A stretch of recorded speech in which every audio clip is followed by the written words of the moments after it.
네, 정치권 이슈 자세히 짚어보겠습니다. 강성필 더불어민주당 부대변인, 신주호 전 국민의힘 상근 부대변인과 함께하겠습니다. 어서 오십시오. 안녕하세요. 네.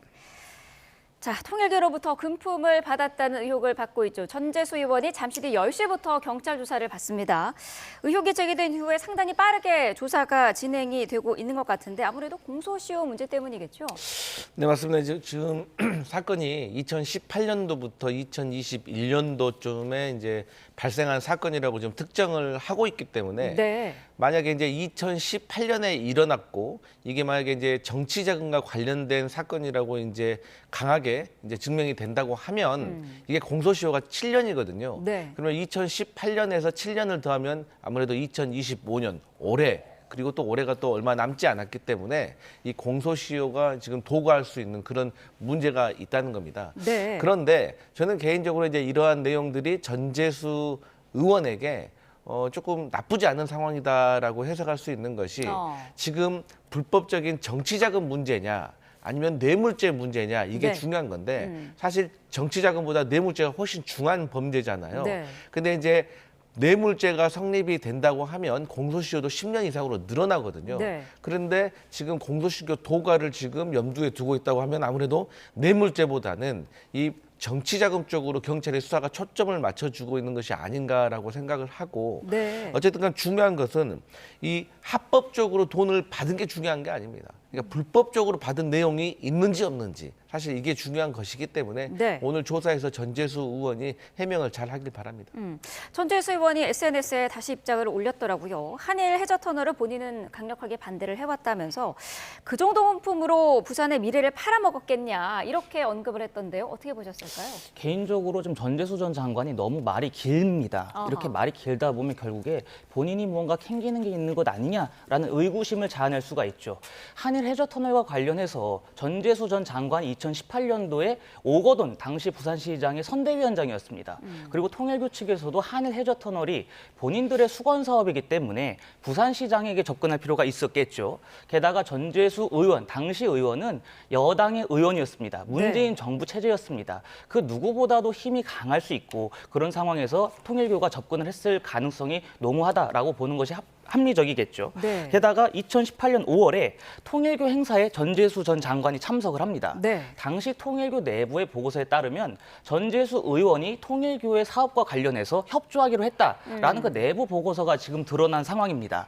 게다가 제가 아까 말씀드렸듯이 현역 의원이 부산시장도 당시 여당이었고 정권을 갖고 있었기 때문에 입법 그리고 예산 심의 등을 통해서 충분히 한일 해저 터널을 지원할 수 있었던 위치에 있었던 만큼 네. 제가 보기에 통일교의 접촉 그리고 그것들에 대한 의구심을 해소하는 것은 전재수 전 장관에게 주어진 과제입니다만 사실로 보입니다. 그러니까요. 말씀하신 그 해저 터널 관련 행사장에 참석한 모습이 또 영상으로 나오기도 했는데 이 부분은 어떻게 해명을 해야 될까요? 사실 이제 그 전재수 의원 같은 경우는 어쨌든 국회의원회관에서 열렸는데 어쨌든 그 행사에 그냥 뭐 초대를 받아서 갔을 뿐인 것이지 그리고 또 통일교 관계자도 이날의 행사가 평창 동계올림픽과 관련된 그런 내용이었지 한일 해저터널과 관련된 내용은 뭐 거의 없었다라는 식으로 이제 보도가 되고 있어요. 네.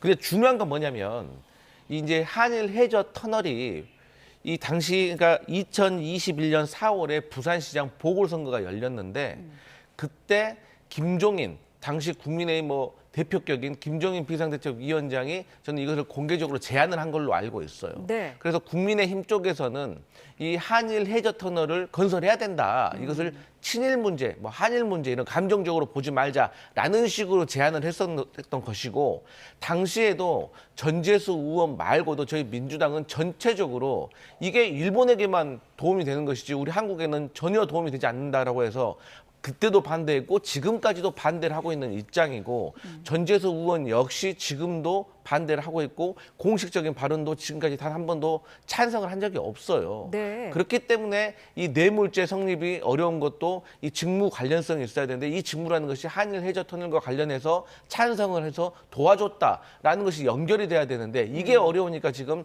정치 자금으로 가는 걸로 저는 추측이 되거든요. 네. 더 중요한 거는 이 전재수 의원이 혼자 이게 뭐 도와준다고 해서 될 일이 아니에요. 그렇기 때문에 저는 지금도 그렇고 과거에도 그렇고 전재수 장관은 여기에 대해서 반대 의견을 냈기 때문에 저는 여기에 대해서 좀 혐의가 좀 명백하게 좀 해명될 것으로 보여집니다. 전재수 의원의 책 500권을 통일교가 구매한 것도 논란이 되고 있어요. 보통은 뭐 한 권 정도를 구매를 한다고 하는데 500권을 구매를 했고요. 전 의원 측은 문제가 될 거 없다 그런 입장이더라고요.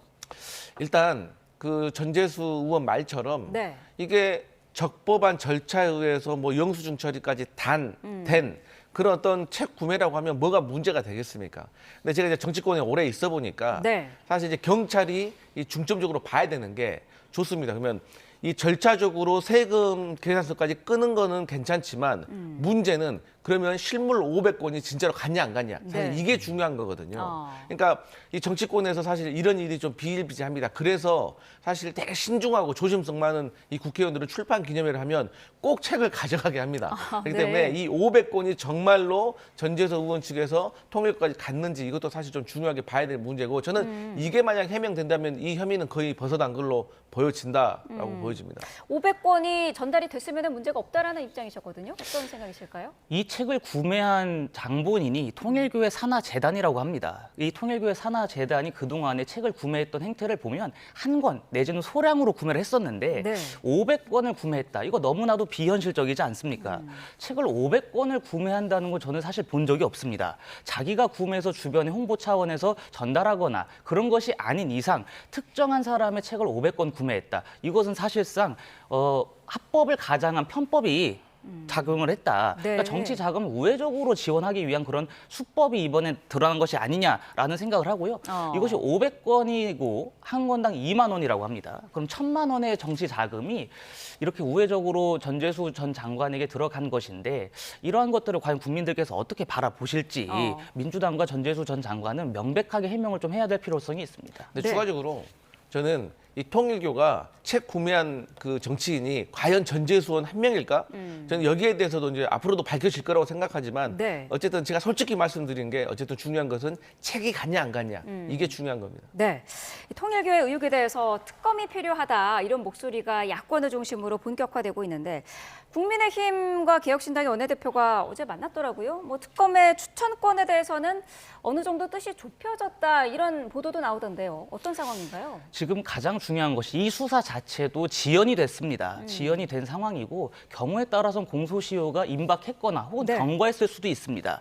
이런 상황에서 하루빨리 특검을 통해서 실체적인 진실을 밝힐 필요가 있다는 것에 국민의힘과 개혁신당이 합의를 한 것으로 보입니다.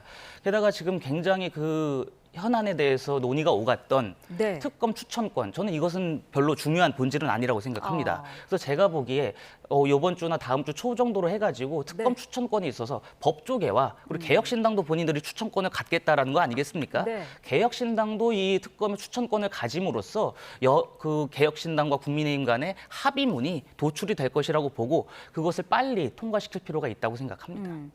이규현 대통령실 수석도 뭐 지금 경찰 수사가 시작이 됐기 때문에 특검 얘기하는 것 자체가 시기상조다라는 얘기를 했었고 민주당도 특검은 반대하는 입장인 거죠. 맞습니다. 근데 이제 제가 이제 그 국민의힘과 개혁신당에서 지금 논의하고 있는 특검에 대해서 제가 조금 지적하고 싶은 것이 네. 국민의힘은 확실히 이 특검을 할 지금 마음이 없는 것 같다. 왜냐하면 특검의 범위를 두고 제가 언론 보도 보니까 국민의힘은 빼고 하자는 거예요.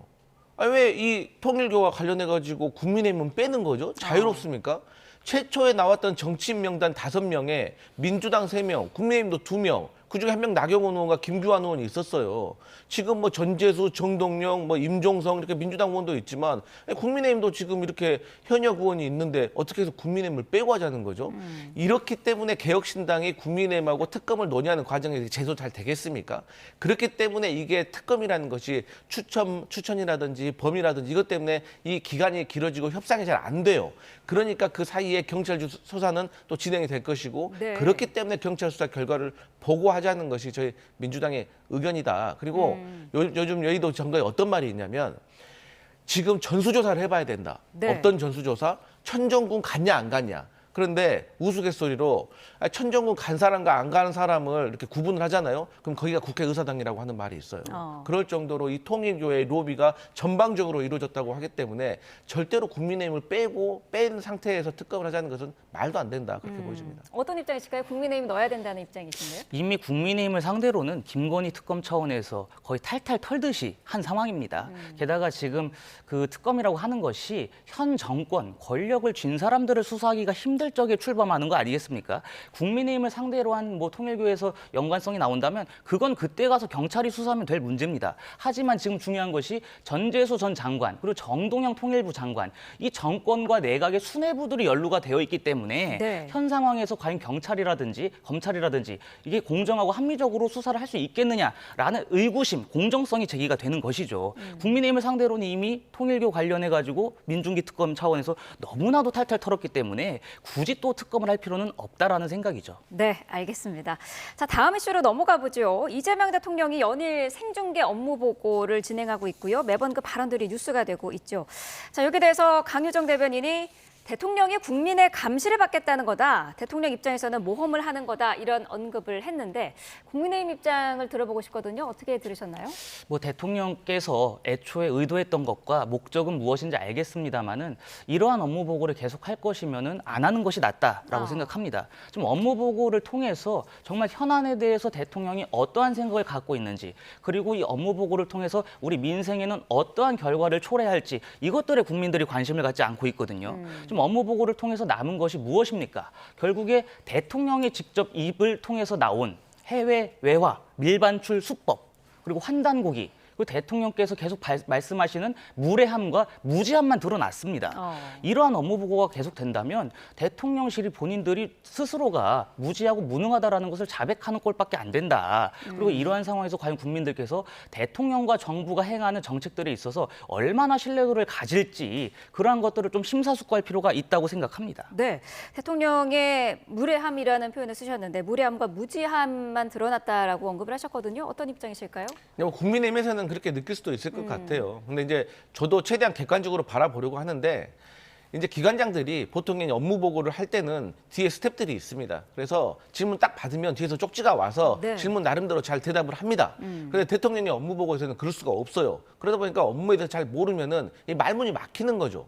그러니까 제가 이제 뭐 인천공항 사장님에 대해서도 지적 많이 했지만 네. 아니 본인이 그렇게 업무에 대해서 잘 알고 있다면 그 현장에서 이거 인천공항의 업무가 아닙니다라고 말씀하지 그러셨어요. 근데 그때는 몰라서 말 못 해놓고 집에 가서 보니까 좀 억울했나 보죠. 그래서 저는 이런 것에 있어서는 국민들이 평가할 거라고 생각을 하고 네. 더 중요한 건 뭐냐면 이 새마음금과 관련해 가지고도 대통령이 그렇잖아요. 언제까지 전북 도민들에게 희망 고문할 거냐. 아니 지금 시간이 몇십 년이 지났는데 매립이 40%밖에 안 됐냐. 이거 민감 말고 이거 이제 그 국가가 좀 해야 되고 이거 현실적으로 좀 목표를 수정하자. 이런 거는요. 보수의 지도자들은 말할 수가 없어요. 왜? 지역 차별한다고 오해받으니까. 그렇기 때문에 대통령으로서는 사실 본인의 표가 깎일 것을 알면서도 이제 승부수를 던진 거고 네. 이에 대해서 간병인 문제라든지 비만, 난임 뭐 이런 문제에 대해서는 사실 대통령 정도가 언급을 해 주셔야지 또 화제가 돼서 좋은 방향으로 논의가 진행되는 것이거든요. 그래서 사실 이 업무 보고를 이렇게 생방송으로 하잖아요. 제일 피곤한 사람은 대통령입니다. 네. 그렇기 때문에 이 부분에 있어서는 국민들이 평가할 거라고 생각합니다. 장기적으로는 어쨌든 이 업무 보고가 득이 된다라고 대통령실에는 평가를 하고 있나 보죠. 이제 국민에게 득이 될 거라고 생각을 합니다. 그래서 네. 사실 이 부분에 있어서는 사실 대통령도 리스크가 있는 거예요. 네. 그리고 뭐 국민의힘에서는 과거 본인들이 했던 그 도어 스태핑하고 비슷하다라고 하는데 도어 스태핑이 될지 정말 국민에게 박수 받는 업무 보고로 남을지는 지켜볼 일이다 그렇게 봅니다. 네, 어제 업무 보고에서는 김형석 독립기념관장이 불참을 했고요. 대통령이 여기에 대해서 공개적으로 질책을 했어요. 징계 중인데 기분 나빠서 안 나온 거 아니냐 이런 언급을 했더라고요. 어떻게 들으셨을까요? 그러니까 이재명 대통령께서 이 생중계 업무 보고를 굉장히 굉장히 그 본인만의 보여주기 쇼잉을 위해서 활용하는 것이 아니냐 이러한 의구심이 제기될 수가 있죠. 김영석 관장은 나오려고 했습니다. 나오려고 했는데 국가보훈부 차원에서 현재 감사가 진행 중이기 때문에 참석하지 마라 이렇게 얘기를 했다는 거 아니겠습니까? 그것이 업무보고 현장에서도 나왔습니다. 그런데 이재명 대통령은 나와서 기분 나빠서 안 오는 것 아니냐 네. 이런 식의 힐난조의 언사를 하셨거든요. 그러니까 제가 보니까 대통령이 지금 업무보고 현장에 나오면서 아 오늘은 누구를 상대로 내가 화풀이를 한번 해볼까 그거를 매번 고민하시는 것 같습니다. 이러다 보니까 제대로 된 업무보고가 안 되는 것이죠. 이학재 사장 말씀하셨는데요. 이학재 사장이 국토부 업무보고였습니다. 국토부 업무보고에서 해외에 우리가 어떻게 외화를 밀반출할 수 있는지 그 수법을 말하는 장입니까? 네. 우리 국민들께서 국토부의 부동산 대책, 11호 부동산 대책으로 얼마나 많은 서민들이 주거 안정의 위협을 느끼고 있고 얼마나 많은 국민들께서 부동산 대책으로 인해 고통을 느끼고 계시는지 그러한 것들을 면밀히 살펴봐야 될 장소 아니겠습니까? 그럼에도 불구하고 그 업무보고의 본질을 벗어난 전시행정으로 전락한 책임은 저는 대통령과 대통령실이 져야 할 거라고 봅니다. 네. 강유정 대변인이 물론 이학재 사장을 구체적으로 언급하지는 않았습니다만은 자신의 정치적 입지를 쌓기 위해서 탄압 서사를 만들려는 사람이 있다라는 이제 표현을 했습니다. 어떻게 들으셨을까요?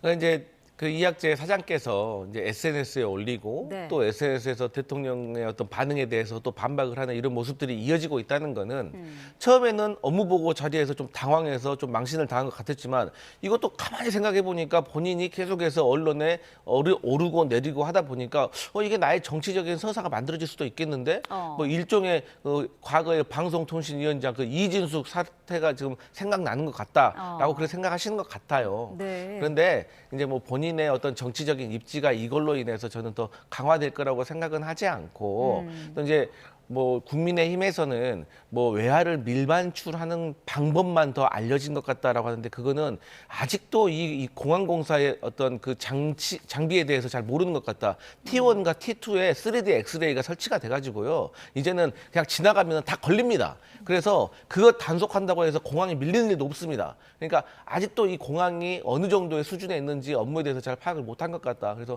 국민의힘이 조금 더 공부를 해야 되지 않겠냐 이런 생각합니다. 네. 자, 국민의힘 내부 상황도 짧게 좀 짚어보겠습니다. 당명 변경 가능성 얘기가 나오고 있는데 아직 당 차원에서 찬반 투표까지는 검토되지 않고 있다는 게 당의 공식적인 입장이더라고요. 공식적인 입장은 그런 것으로 알고 있습니다만 아마 내부에서 수많은 논의가 오고 가는 것으로 알고 있습니다. 네. 지금 다양한 의원들께서 말씀하시는 것이 국민의힘이 지금 상황으로서는 안 된다. 국민의 마음을 얻을 수 없다라는 것에 거대한 공감대가 형성이 되어 있고 네. 재창당 수준의 버금가는 혁신과 쇄신을 해야 된다라는 입장이신 걸로 보입니다. 그런 면에서 지금 장동혁 대표께서 계속해서 뭐 초재선, 그 중진, 너나 할 거 없이 다양한 분들을 두루 만나고 의견을 청취하고 계시는 상황이기 때문에 네. 이러한 상황에서 당명 개정 등 쇄신 방안, 그것에 대한 로드맵을 좀 면밀하게 내놓을 필요가 있다라고 생각합니다. 네. 다만 한 가지 좀 우려스러운 것은 우리가 간판을 바꾼다고 해서 제대로 되는 식당이 아닐 수 있습니다. 간판을 바꿔도 내부의 종업원이 그대로고 내부 인테리어가 변함이 없고 레시피와 메뉴가 기존과 상반되지 않는다면 과연 어떠한 소비자가 그 식당을 찾을 수 있을까라는 고민을 할 시점이다. 그렇기 때문에 장동혁 대표가 아마 연말 연초 정도로 해가지고 국민의힘의 쇄신과 관련된 구체적인 로드맵을 내놓음으로써 네. 그리고 거기에 힘입어가지고 당명 개정 등의 거센 재창당 수준의 혁신을 한다면 저는 분명히 국민들의 신뢰를 다시 얻을 수 있을 것이라고 생각합니다. 네. 민주당 입장에서는 어떻게 보고 계세요? 일단 순서가 잘못됐다라고 말씀드리고 싶어요. 먼저 순서는 뭐냐면 반성을 해야 됩니다. 그래서 계엄 잘못됐고 우리 어떤 탄핵을 반대했던 당론 철회하고 정말 잘못했습니다. 이런 사람 대통령으로 뽑아서 정말 죄송합니다라고 국민들한테 진정으로 사과를 해야 됩니다. 그 다음 작업이 뭐냐? 인적 쇄신입니다. 여러 가지 쇄신 중에서 인적 쇄신이 국민들이 보기에 와닿거든요. 그래서 상징적으로 지금 국민의힘에서 과거에 윤 어게인을 외쳤던 분들 저는 정리해야 된다고 봅니다. 그 다음에 새롭게 출발할 때 이름 바꾸고 다시 출발하는 것이지 지금 뭐 변한 건 하나도 없는데 이름만 바꾼다? 이거는요.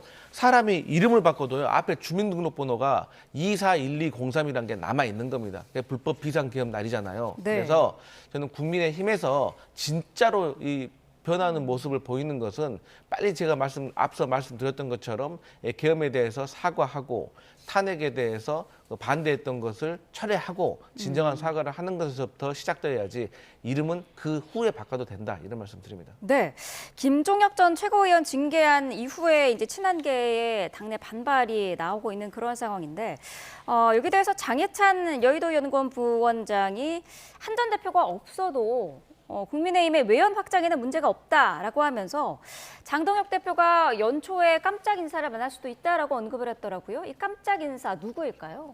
그러니까 깜짝 인사가 안철수 의원을 뭐 하나의 예시로 거론을 했잖아요. 네. 그런데 그 깜짝 인사라고 하는 것은 하나의 방식을 예시로 든 것일 뿐 제가 보기에 장동혁 대표와 당 지도부 그리고 구성원들 모두가 어떻게 하면 더 많은 국민들의 마음을 얻을 수 있을지를 고민한다라는 것을 표현한 것이라고 생각을 합니다. 그런데 그러니까 현 부원장이죠. 장해찬 부원장께서 하시는 말씀들에 공감이 가는 부분도 있고 공감이 안 가는 부분도 있는데요. 네. 한동훈 전 대표를 내쳐가지고 우리가 외연으로 확장할 수 있겠느냐. 그것은 전 개인적으로 아니라고 생각을 합니다. 왜냐하면 국민들께서 보실 적에 저당의 자중질환이 심해지고 있고 당내 갈등이 표출이 되고 있는 상황에서 과연 우리들에게 표를 달라고 할 자격이 있느냐라는 물음을 하실 수가 있습니다. 게다가 한동훈 전 대표는 직전 당대표입니다. 그리고 우리 대선 경선에서 2위를 한 결선까지 올라간 분이었습니다. 그런 분을 내치고 당내 단합, 당내 단결이 이루어질 수가 없는 것이죠. 가장 중요하게 우리가 외연 확장을 해야 되지만 그 전에 선행되어야 될 것은 당내 단일 대우입니다. 네. 그 단일 대우를 해칠 수 있을 만한 어떠한 언행도 있어서는 안 된다고 생각을 하고 그 단일 대우를 해치는 지금 가장 큰 저의 요소가 한동훈 전 대표 측을 향한 징계 그리고 한동훈 전 대표 측을 향한 내려찍기 이런 거 아니겠습니까? 그러한 것들이 계속 이어지고 하다 보면 당내 분란만 표출될 수가 있다. 네. 우리 당내에 갈등이 존재한다라는 것을 국민들께서 너무나도 심하게 인지하실 가능성이 농후해지기 때문에 그러한 행보는 저희가 좀 자제할 필요가 있다고 봅니다. 네, 어떻습니까? 한 전 대표 친한계 없는 국민의힘의 외연 확장 가능할 거라고 보시나요? 저는 가능할 수도 있습니다. 그러니까 한동훈 대표 없어도 장동혁 대표가 그야말로 이 중도층이라든가 합리적인 어떤 대안을 제시하면서 합리적인 행보를 한다고 하면은 늘 수도 있는 것이죠. 근데 지금 제가 봤을 때는 그런 어떤 거대한 어떤 목표가 아니라 네. 이 당내 내부 권력 투쟁이다. 그러니까 주류가 비주류를 확실히 눌러가지고 이 당권을 가져가려고 하는 그런 정치 투쟁에 지나지 않는다. 그렇게 보여집니다. 네, 알겠습니다. 자, 오늘 두 분 말씀 여기까지 듣겠습니다. 강성필 더불어민주당 부대변인, 신주호 전 국민의힘 상근 부대변인과 함께했습니다. 고맙습니다.